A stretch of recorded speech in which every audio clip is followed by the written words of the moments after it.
you can get ROSC, but it doesn't necessarily mean you're going to have a favorable neurologic outcome. Good morning and welcome to Trial Tuesday. Today we are talking about the new JAMA article that was just published June 11th, 2026 called Sodium Bicarbonate for In-Hospital Cardiac Arrest. Let's get into it. What's up, you guys? It's your ER pharmacist, Lil Pharma. If you don't know me, I'm an ER pharmacist as well as affiliate med school professor. So let's talk about the bicarb trial because we don't know what the heck bicarb does in a cardiac arrest. So what the question was, they were wondering, does sodium bicarbonate administered during an in-hospital cardiac arrest improve return of spontaneous circulation, or ROSC? Great question. Everyone wonders that. When do we give bicarb? Why do we give bicarb?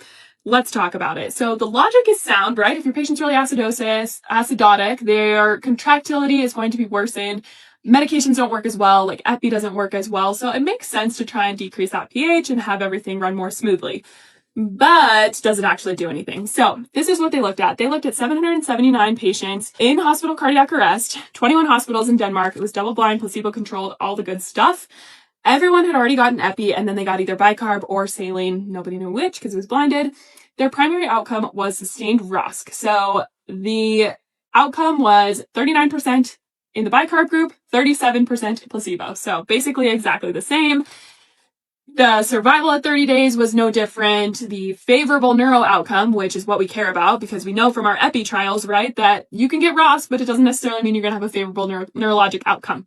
So that's what we care about. Also no difference in this trial. So you didn't fix the patient, you just moved their labs. The thing I will point out is that they excluded patients with an actual indication for bicarb. So the real indications like hyperkalemia, sodium channel blocker toxicity, TCA toxicity, things like that, they excluded those patients. So we don't know anything new for those patients. Don't hold bicarb in your patients who actually have an indication for it.